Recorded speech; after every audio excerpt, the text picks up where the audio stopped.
Good morning, YouTube. This morning and yesterday, I know I didn't record yesterday. Yesterday I went to the gym and done a full body workout. I have a little bit of an issue that I'd like to talk about today. Since I was 17 years old, I have had reoccurring shingles. They're not all over my body. They're in one spot that comes back every year on my back. It really makes a lot of things difficult. I've always worked through it. There's nothing they can do about it. They've tried permanent antiviral medicines. That doesn't work. They've tried L-lysine. That doesn't work. And now I'm working out. They have came back, which I was waiting for it because usually I get them in spring and then I get them again in winter, but it really hasn't been cold enough here in Indiana to get them again. So I'm still working out, but here's the issue that I'm currently dealing with because I have the shingles. One, there's constant pain, but I've dealt with it half my life. So, okay, constant pain. The muscle tenderness is 100 times worse than just a regular day at the gym.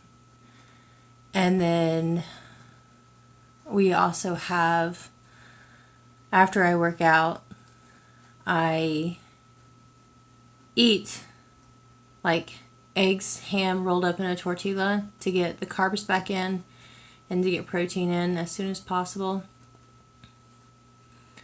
But like yesterday was the first day that the blisters had came up and I couldn't figure out what was going on.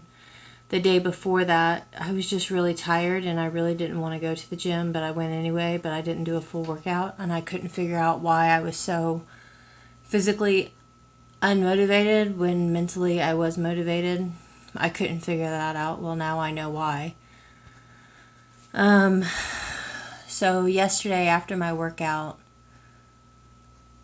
and I ate, I got lethargic.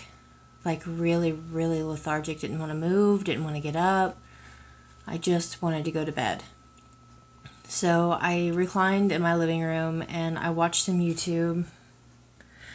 And my husband took my car to go have the maintenance done on it. And when he came back around noon, I was out like a light. And I remember him coming back. And then also, I slept until I think it was like 4:15, which I remember looking at the clock when Adam left, and it was about 11. That's 5 hours of sleep. Sleeping on my back is not an option. Rolling in bed is not an option. Doing crunches on the floor is not an option.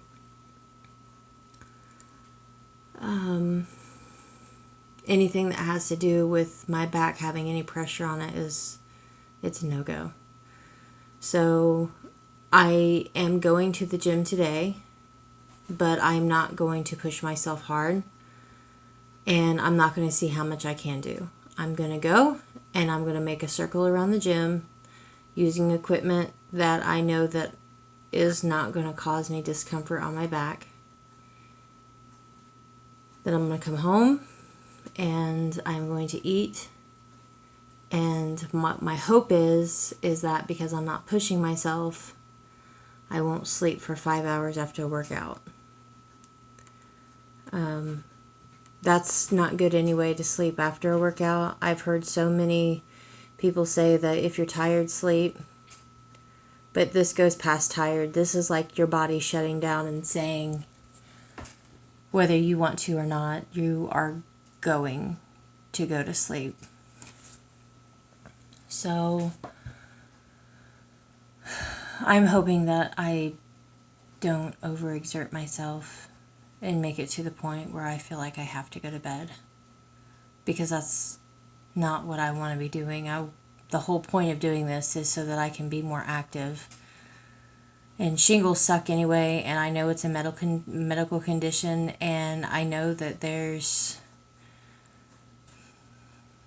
things that go along with it, and it's just part of having this virus. And if those of you who don't know what shingles are, it's like an adult form of the chickenpox. Now it's caused from the Zoster virus.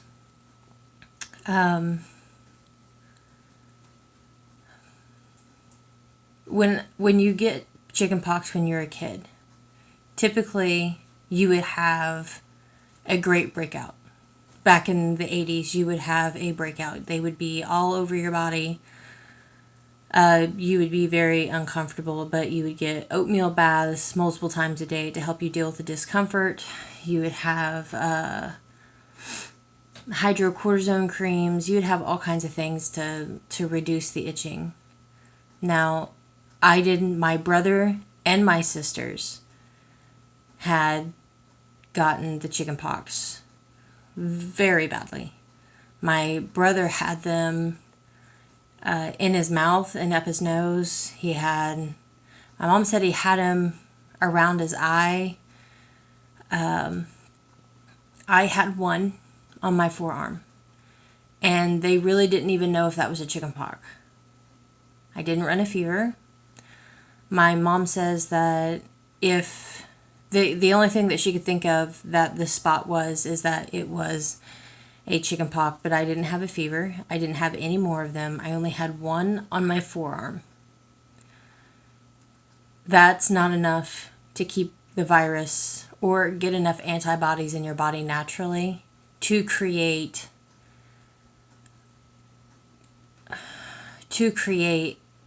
your body immunity to the Zoster virus. So what happened is when I was 17, I had went fishing, and it was really hot, and I had a bikini on, and I took off my shirt, and I had gotten really badly sunburnt on my back. When that had happened, just like, I want to say it was like 24 hours later, I had noticed a small spot on my lower back that was a blister, but it hurt. But it itched. It was like fire and a mosquito bite in the same place. I didn't know what it was,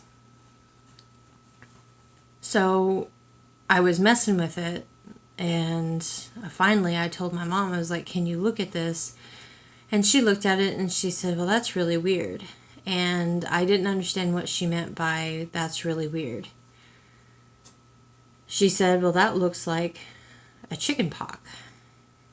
And we had went almost 5 years without going to the doctor or anything. Almost 5 years. And when I got pregnant with my daughter, this spot would come back every year, twice a year. It'd come back in the spring and it'd come back in the winter. So around March and April, I would get this spot, and then it would go away after about 2 weeks. And I didn't really understand what the pain was caused from. I didn't understand what the tightness in my back was caused from. Because, I mean, this spot's not huge. It was pretty small. Like, it was like my pinky nail. Like, it was a small spot compared to the vast majority of your back. So when I got pregnant with my daughter and I was going through my weekly or my monthly checkups at the doctor's office, in November, this spot had came back. Well, while I was at the doctor, I might as well find out what it really is.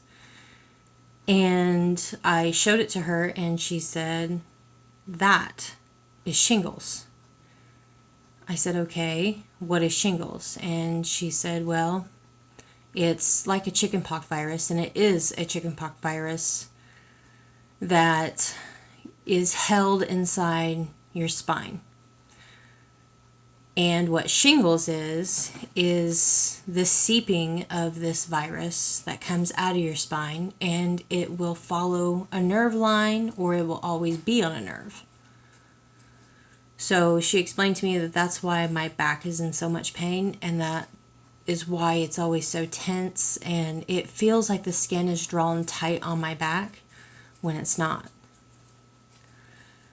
So she let me know that she could put me on an antiviral and that I should leave it open to air, but don't let anybody touch it and don't let anybody be where I've been.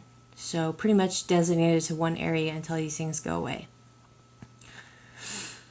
So by the time that I was pregnant with my daughter, they had gotten bigger to about the size of a nickel. And I was concerned that they were going to get bigger as I age. So before I gave birth to Kimberly, these spots had came back up again. And she had made the remark that she didn't know if it was safe to have a vaginal birth because the shingles virus is highly contagious, and if a newborn baby was to get chickenpox, it could kill the baby. So I was pretty nervous, but everything did go fine. Kimberly did wind up getting a healthy dose of the chickenpox. Her and her brother did. My son got chickenpox in his nose, on his face, on his arms, on his belly. Kimberly had him on her arms and on her belly, and a couple on her butt. So I didn't have to worry about them getting this virus permanently.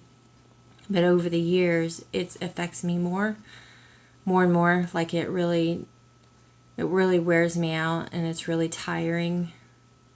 I'm afraid that once again, as I get older, they're just going to feel worse and they're going to be worse. Because I was 17 when I first got them. 17s are pretty viable. They run around with broken legs and broken arms and broken ribs, and nothing really stops them.